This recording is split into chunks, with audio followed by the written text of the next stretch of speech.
रंगगंध कलासक्त न्यास आयोजित पूज्य पुरुषोत्तम दारवेकर स्मृती अखिल भारतीय अभिवाचन स्पर्धेच्या अंतिम फेरीत आम्ही अभिनव मित्रमेळा संघ सविनय सादर करीत आहोत. स्वर्गीय शंकर पाटील यांच्या गारवेल पुस्तकातील मीटिंग ही कथा.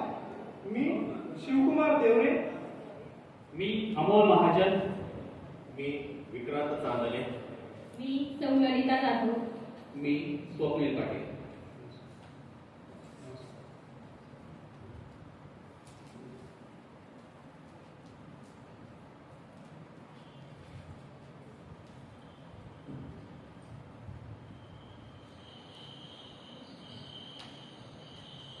रोज दिवस मावळायला आपलं गाव गाठणाऱ्या ग्रामपंचायतीचा सेक्रेटरी सुद्धा आज हपिसात झाला होता. कोऱ्या कागदाची एक चवट आडव्या तक्क्यावर ठेवून मान घालून तो बसला होता. दाराच्या तोंडाला गटारावरच्या पायरीवर बसून माधुशिपाई बिड्या ओढत होता. सरपंच ही गाला तंबाखू धरून तक्क्याला टेकून बसतोय. मधोमध एका तुळीला बत्ती टांगलेली दिसत होती. तिने झक्कास सुरू धरला होता. आज कसली तक्रार न करता तिचं मेंटल काम देत होतं. पण तिच्याऐवजी सरपंचाचं मेंटल एकदम भडकलेलं होतं. लाट गाड्यात गेली आणि शब्द बाहेर आले. आयला मार्या नुसता बिड्या ओढत बसलाय बरोबर बघा त्यांना पायरीवर. मग दुसरं काय करू असं विचारायला धीर त्याला झाला नाही. हातातली जडती पिढी गपगुमान गटारात टाकून तो नुसता ठोकला आणि आत बघत तसंच बसून राहिला. पुन्हा एक ध्यास मारत सरपंच म्हणाले, लेका आज मीटिंग आहे ना? वयची हायकीची मीटिंग आज. मग आम्ही काय समाधीला लावून बसायला इथं आलो होय? काय घरात काम नाही म्हणून इथं येऊन बसलोय आम्ही. यावर मला काय बोलणार. एक वार ठोकल्याला करून तो सहज म्हणायला गेला, बघा की अजून कुणाच्याच बातमी नाही. मी बघून काय बोलेल लेका? काय जाऊन बोलून आणून त्यासनी आपल्या अंगावरचं झाड माझा बोलला. सरपंच 2 दिवसामागे सगळ्यांनी सांगून आलं बघा. त्याच्या शब्दात त्याला पकडून सरपंच म्हणाले, 2 दिवसामागचं कसं आठवणीत राहील त्यांच्या? तारीख वार 3 सांगितलं मी.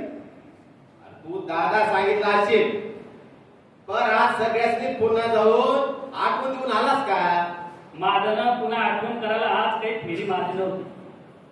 हाताना पुन्हा घडल्यावर तो गप बसला आणि आपल्या दोन्ही हाताची कोपरा टक्क्यावरच्या कागदावर टेकून सेक्रेटरी त्याला म्हणाला, अरे माधू, सकाळची गोष्ट संध्याकाळी लक्षात राहत नाही आणि त्यांना 2-3 दिवसाचं कसं आठवणार? असं विचारल्यावर माझा त्यांच्या तोंडाकडे बघत राहिला आणि सरपंच एक खाकरा काढून म्हणाले, लेका दर्पणात बघितल्याच्या नुसतं तोंडाकडे बघत काय राहिलास? जा गरम बुजून येत जा. सोट लवकर. तो निघणार एवढ्यात बाळामाळी खाल्ला झाला. त्याला बघून माझा म्हणाला, सरपंच एक माळी आलं बघा. माळी. एकानं काय होतंय? अजून बाकीचं यायचं आहे. तू हात गाडी पुढं घालूनच घेऊन यायचं बघ. मग उभं न राहता पाय उचलून माझा सटाक्याला गावात निघाला. खरं म्हणजे आता टाइम झाला होता. अशा वेळी वरती जायला जाणं त्याला अवघड वाटत होतं. कारण कोणी जेवून झोपलं असणार तर कोणी घेऊन बसलं असणार. माझं मन कचकचत होतं तरी त्याला जाणं भाग होतं. न जाऊन काय करतोय? लोहाराचं घर आलं तसं तो थांबला. अंगणात उभा राहून उगाच एक खाकरा काढला आणि आत बघत हाय दिली. बापसा.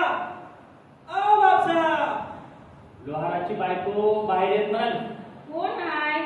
आजी मी माधूशी पाहिजे. काय रे माधू? पंच काय करते आज?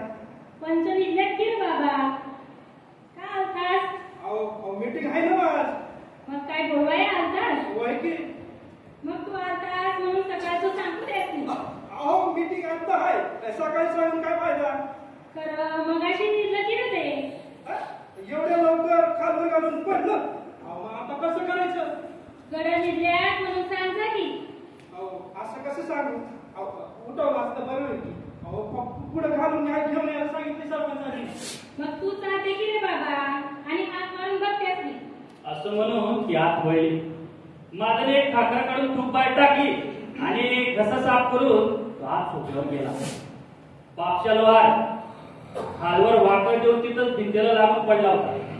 माझ्यानं टक लावून त्याच्याकडे बघितलं का केलं आणि बेताने हात मारला.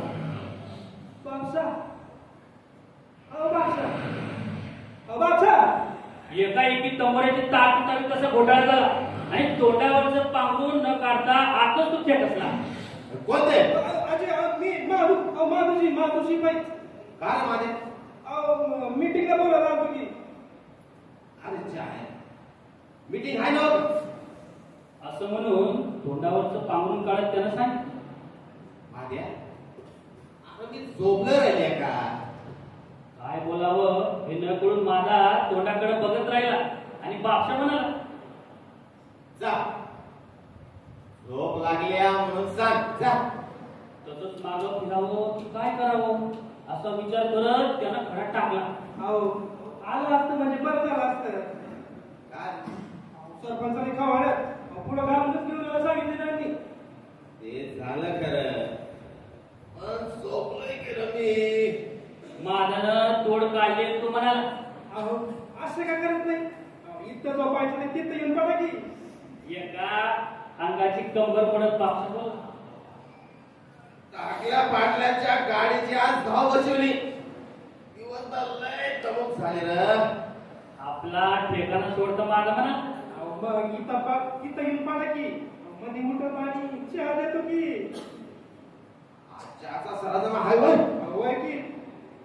दूध ते बिस्किट वगैरे सगळे आले का सगळं तयार आहे बघा. दूध बीट बिस्किट त्वचा पिजे सगळं तयार आहे. असं माझ्यानं म्हटल्यावर बापशा दुसऱ्या अंगावर वाढला. काळ कंबर मोडली आणि झटका आल्यागत करून तो चटछटी उठला आणि एक चादर अंगावर घेत म्हणाला, तुम्ही बांधवर आलो मी. आणि तू तर बाकीचे नगर बाळा पण आणतो की. अजून कोणच आलं नाही नाही रे बाळा आले. आणि मग अहो तर जाऊन एक झोप काढा की तिथं. बापशा लोहार घरातनं बाहेर पडतो. तो तिथंच थांबला. तो वाटेला लागलाय बघून त्याने मग पाय उचलला. आता कुणाकडे जावं याचा विचार करत तो रस्त्याने निघाला. रामदायकड्यांचं घर जवळ होतं पण त्याला जाऊन गाठ्याची छाती होईना. या टायमाला तो पिऊन तर झाला असेल. आपण बोलायला जायचं आणि गडी तरबत करून शिवीच्या अंगावर आला तर काय करायचं. त्या शिव्या खायलाही नको आणि तिकडे जायलाही नको असा विचार करून तो सरळ सोनार गल्लीत घुसला. पितळीची नळी तोंडाजवळ धरून बालू सोनार आपल्या कामात घर करून गेला होता. माझा दारात आत आला तरी त्याला कळलं नाही. मग माझ्यानंच म्हटलं, काय चाललंय सोनार बुवा. काय माझू अहो मीटिंगचा इशारा असा काय. विसरतो कुठं. मग जी काय हे चाललंय काम दिसत नाही बाय. जरा बघितल्यागत करून माझा म्हणाला, अहो वाट बघायला लागणार की सर्व. खरं गिराईक वाट बघत बसल्या नव. देसाईंची आवड आखा तिथंच बसून होती. ती आपणच म्हणाली, अरे बाबा दागिने जाऊन सकाळी बारशाला जायचं आहे. आता मग काय करत असा आता. असं विचारून माझा उभा राहिला आणि सोनार म्हणाला, काय करू तूच सांग. अहो येऊन जावा की थोडा वेळ. येऊन जाऊ. होय हजेरी लावायची याचं. हातातलं काम सोडून येऊ म्हणतो बाय. लेका बारचं महत्वाचं की तुझी मीटिंग महत्वाची. अरे बाबा रातोरात दागिने झालं पाहिजेत बरं. सकाळी उठून पहिली गाडी धरायची आहे. बरं मग जातो तर मग. हो हो पुढं. माझं काम संपलं की येतोच म्हणून सांग. माझा बाहेर पडला आणि पोळ्याच्या गलीत शिरला.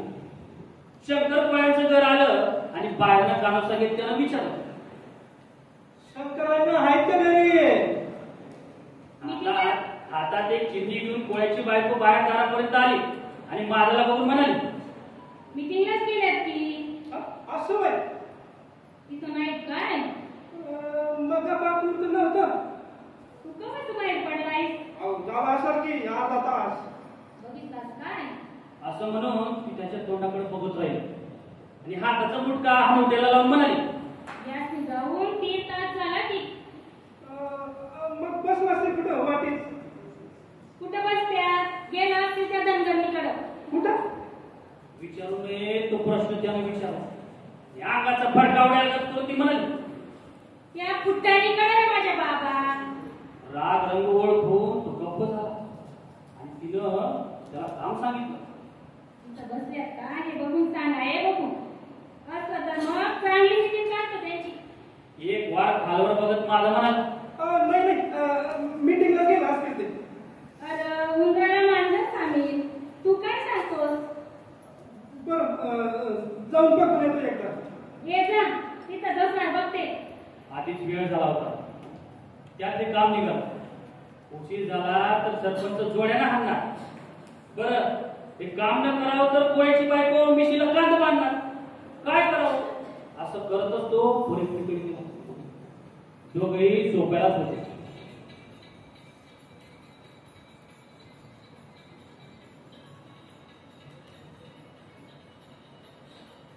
एक गुडघा वर करून ती भिंतीला टेकून बसली होती आणि शंकर कोळी तिच्या समोर चोपाळ्यावर बसून पान खात बसला होता. माझा दारात आला तसं कोणाला विचारलं. घराकडे आलास का मागे? वैजी अरे तुझ्या आई काय बोलली का आमची बायको? इथं बसले असते म्हणून सांगायला सांगितलंय. आणि ना आणि बघून घरी ये म्हणे सांगायला. सांगायला वैजी मी मीटिंगला जातो आणि तू घराकडे जाऊन मी इथं नाही म्हणून सांग जा. इथं बसलोय म्हणून सांगितलं तर जोड्याने आणि बघ मी तुला. बरं जातो. म्हणून तो पुन्हा गोळ्याच्या घराकडे गेला. सांगायचं ते सांगून पुढच्या कामाला लागला. वाटेत दाजीबा देसाईंचा वाडा लागला. देसाई म्हणजे गावात आलेले बेळगावचे गरजे बरं का. देसाई गेल्यात त्या घरात आहे ते बघावं असं म्हणत तो वाड्यात शिरला. उघड्या अंगानं देसाई टेलच्यावर उभा होता. दोन गडी जोंधळ्याच्या पोत्यांची हलवाहलव करीत होते. मादाला चौकात बसून देसाई म्हणाले. अरे ये लवकर ये की. पायातलं काढून खाली ठेवलं आणि मादा टेलच्यावर गेलो. देसाई म्हणाले. देवाला जाण्यात बरा वेळ आलाच की ना. वाच की रे. मीटिंग बोलायला आलो अण्णा. यावेळी तपकिराचा जाप के वाच आणि जरा हात लावा. अण्णा आज वेळ झालाय बघा. मग आणि जरा झाला या म्हणून काय निघाला केला. तुम्हाला नाही पण मला अशी व्यवस्था करा. मी ये दिला धरलं म्हणून सांगितला. तू काय काळजी करतासा. काळजी लागून तरी तो काय करणार. काळजी लागली होती तरी तो धोतर खुचून पुढे झाला आणि गुमान कामाला लागला. एक खंडी जोंधळ्याची 20 पोती रचून झाली. घाम फुटला. आता चहा पिवाने जाऊ की रे. चहा बी नको बरं का आता. काय अजून 2 मेंबरांची गाठ घेऊन पुढे जायचं आहे. मी जातो सर. अरे बस घे. चहा घेऊन जा. नको अण्णा मी जातो पुढं. तुम्ही निघता बघा. मी कशाला निघतो रे आता. अजून माझं जेवण खाऊन व्हायचं. मी जेवणार कवा आणि मीटिंगला जाणार कवा. असं म्हणता. वाय याच कामाचं गुंतून पडलं रा. अजून उद्याची जोडणी ते बघायचं पाहिजे की रा. बरं मग मी जाऊ. जातोच रा. होय मग असं कर की रा. कसं अण्णा. जाता जाता बैलजोडी एक कोणाची मिळते का बघा. बैलजोडी. आमच्या बैलाचा खांदा आल्यात की रा. उसाला पाणी पाजायचं आहे रा. कवा सांगू अण्णा. माझा विचार करत उभा राहिला आणि देसाईने विचारलं. सांगतच ना वा. अण्णा आता वेळ झालाय ना. सांगू केव्हा जाऊ केव्हा. अण्णा खोवले एका हाताच्या बोटाने खरा डोकं खाजत म्हणाले. तुला जवळ व्हायचं नाही रा. सरपंचाच्या गोट्यात शेर काढतोस पण आमची एकाची काळी तिकडे करा नाही जा. अण्णा तसं नव्हतं. अरे काय अण्णा मी वाटून आहे ना तुला. आता काय बोलायचं मग. असं म्हणून मला खाली मान करून उभा आहे आणि देसाईंना जोरात अरे काय बोलतोस तू. जाता जाता एवढं कर म्हटलं तर रागाने बघत बसलास की रा. आधीच वेळ झालाय म्हणून म्हटलं अण्णा. काय म्हटलं म्हणतस आलेल्या का. तू काय लायकीचा आहे समजलं. जा तू आता. शोध म्हटलं की रा. देसाईंनी त्याला एक मिनिट सुद्धा उभं दिलं. का ठिक्का चेहरा करून तो तिथनं बाहेर पडला. किती रात्र झाली याचा अंदाज येत नव्हता. अजून 2-3 घरं त्याला फिरायची होती पण असाच वेळ पडला तर काय करावं. कोणी मिठी धरलं तर नाही म्हणून नाही म्हणता येत. भीमा पाटलाकडे जाण्याचा त्याला धीर झाला नाही. पोरं भरतो की नाही म्हणून अगदी सुरुवातीला जे घर वरचे केलं होतं कोणतं टाकी खुललं तर रामादायगुडीकडे येण्याची पाय आहे. रामादायगुडी यांचं घर जवळ आलं तसं त्याच्या छातीत धाप धाप फुटू लागलं. चौकात माझ्याचं पायकन वाजलं आणि वरला खिडकीतून आवाज ओ नाही खाले आपलं समोर करंट लागला खालूनच हात जोडून माझं म्हणाल आजी मी महादूशी पाहिजे. महादेव वार्याच महादेवाला वरची ऑर्डर झाली न जाऊन करतोस काय एकदम पायतान काढून पिढून मंदिरात जावं तसं देताना जिना वर चढून गेला तर शिन असा एक बाटली फुल रिकामी झाली दुसरी हात डोळे लाल भडक झाले. हा जाऊन उभा राहिला आणि रामादायगुडीने विचार कोण आपण कुठे तरी बघितल्यासारखं वाटतंय. अण्णा मी महादूशी पाहिजे. महादेव आलं ध्यानात. मी वाटच बघत होतो कुणाची कंपनी मिळते का गलाल घ्यायचा. मी त्या आपलं मग कशातला आहेस तू त्या बाबा पाहून मला अरे ऋषी मुनी घेत होत गलाल घ्यायचा. अण्णा तुम्ही कुठं मी कुठं कुठे महादेव अरे म्हणजे देवांचे देव.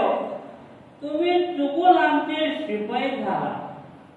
खरं म्हणजे तुम्ही कमीत कमी सरपंच व्हायला पाहिजे होता. काय बोलता. खरं ते बोलतो. तुला वाटत असेल मी पिऊन बोलतो.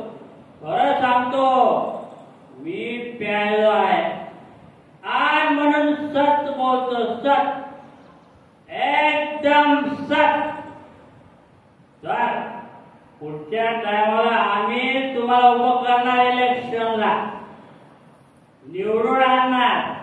पैसा असतो जिप्पा उडो आरा दारू पाजू. मतदानाच्या टायमाला असे सर्व तरंगात जायला पाहिजे. टाईट करून सोडायचं. मतदान केलं की नाही करता कामा नये. काय अण्णा गरीबाची का म्हणता तुम्ही. नाही तुमच्या सारख्याच तर आम्ही रोज दर्शन घ्यायला पाहिजे. महादेव तुमचे पाय कुठे पाय काढून ठेवा. आम्हाला दर्शन द्यायचे आहे. पाय काढून ठेवायची भाषा येतात त्याने तिथून पाय काढता घेतला. धड धड चिना उतरून बसा वर. महादेव महादेव महादेव भेटत का.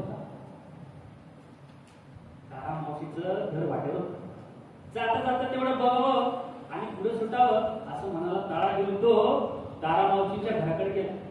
चार बायका जमून तारा मावशी अंगणात बोलत बसली होती. मागला बघून ती म्हणाली काय रे महादू मीटिंगला बोलला ना तारा मावशी. मी कशी येऊ रे बाबा. काय झालं.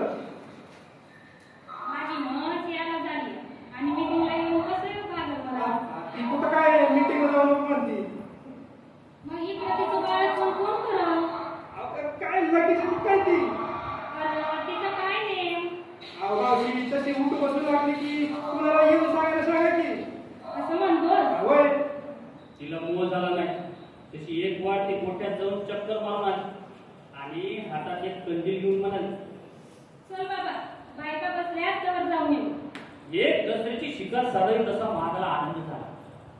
म्हातारीला पुढे घालूनच तो आज सपाट्यानं हापिसावर आला. त्याला बघितल्या सरपंचाने डोळे वटून ताव काढला. येरवाळी आज बाबा गावात निघालतास. काही सांगून फायदा नव्हता.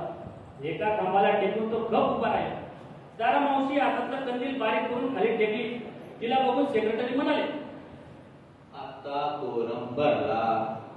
सरपंच मात्र अजून गावातच होतो. बाळाबाळीत बसल्या बसल्या खुर्च्या घेत होता आणि पापचा लोहार भिंतीला लागून आडवा झाला होता. त्या दोघांकडे आळीपाळीने बघत सरपंच आपली मिशी कुरकडत बसली होती. मग तारा मावशीनं आपली तपकीची डबी हातात घेतली आणि त्यावर बोटानं टिचकी मारत ती म्हणाली, का बसलाय? आता सुरू करा की काम. रामा धाजवे येतो का ते बघू. अशी वाट बघत बसला म्हणजे सगळे आधी करायला लागतील. असं म्हणून ती हातातली डबी सरपंचापुढे धरली. तसं ते म्हणाले, तारा मावशी, अरे डबी कशाला देतेस? मी काय तपकीर भरतो काय होय? तुम्ही म्हणू नका. आता काय करू? एक चिमू बसल्या आणि तो बापशाला वर बघा कसा बोलायला लागलाय. त्याच्या नागपुरीत कोंबा झाला. सरपंचाचा राग गेला. त्यानं तपकीर पापच्या नाकात कोंबला आणि पापच्या शिंकाचे खडबडून जागा झाला. गडबडीनं त्यानं नाका डोळ्याचं पाणी पुसलं आणि डोळे झाकून सेक्रेटरीला विचारलं, चहा झाला का? झाला म्हणू नको बाबा. का हो मावशी? त्या झाला म्हटल्यावर जीव देशील. त्यावर सगळी मंडळी खोपं असली आणि डोळे चोळत बापशाने विचारलं, जरा सांगा की चहा झाला का नाही? ओ सेक्रेटरी, मीटिंगच्या आधी चहा होय? म्हणजे अजून मीटिंग सुरू नाही बाई. कशी होणार? असं सेक्रेटरीने विचारलं आणि लगेच बापच्या पोटात पाय घेऊन म्हणाले, चहाची वेळ झाली म्हणजे उठवा. आणि मीटिंग? आहेस की मी. हे काय पडून ऐकतोय? ए बाबा, माझी याला झाल्याची 400ची मत. गोट्यान बांधून आलोय आणि तुम्ही झोपा करता होई ते. या बोलण्यानं बाळामाळी जागा झाला. बसल्या बसल्या मान पडत तो बोलला, झोप जायला आधी चहा करा. चहा घेऊनच मीटिंग सुरू करा. सगळ्यांचं असं म्हणणं पडलं आणि मग माधून चहाचा आनंद ठेवला आणि तो वाजू लागला. तशा सगळ्यांच्या झोपा उडाल्या. बापच्याने चूड भरून डोळ्याला पाणी लावलं. तसा एक एक उठून चूड भरून येऊ लागला. सगळ्यांनी तोंड तयार ठेवलं आणि कपोईची हातात येण्याची वाट बघू लागली. सगळ्यांच्या चहा व्हायला अर्धा घंटा लागला. मग कोणी पिढ्या पेटवल्या, कोण पानाचे देठ पुरत बसलं आणि एक पिढीचा भक्कम झुलका घेऊन बापशा म्हणाला, चला आता जाऊ का पडू जाऊ. आणि मीटिंग? आता ती कवा सुरू व्हायची आणि संपायची कवा? बाळामाळी म्हणाला. आत्ताच बक्का रात्र झाली. सरपंच म्हणाले, मग होईना. चहा झाला बघ. चहा झालाय खरा, तर मला सकाळी उठून मोठ धरायची हाय. निम्मी रात्र गेली. कसली मीटिंग घेता आता? पुढच्या आठवड्यात ठेवा. बाळा, अरे या, अरे या, कुठे निघाला? अव 12 वाजले असतील आता. अरे वाजू द्या. या इकडे. असं म्हणून त्यांनी सेक्रेटरीला विचारलं, अजिंठ्यावर काय हाय? आवरा बघू लवकर आता. उठून निघालेली माणसं कशी कशी बसून ठेवली. सेक्रेटरीनं कागद हातात घेतलं. एक वार अजेंड्यावर नजर फिरवली आणि आता काही बोलायला तो तोंड उघडणार एवढ्यात बापशानं तंबोरा जोडून सुरू लावलं. त्याचं बोलणं सुरू झालं आणि डोळ्यात पेंग घेऊन बाळामाळी उठला. अंगावरची चादर झटकली आणि कोपरा धरून त्याला पाय लांब केले. हाताची उशी डोक्याखाली घेऊन तो गडद झोपी गेला. हे बघून सेक्रेटरीने विचारलं, आता काय करू? सरपंच रागाने म्हणाले, अरे विचारता काय? अरे मीटिंग सुरू करा.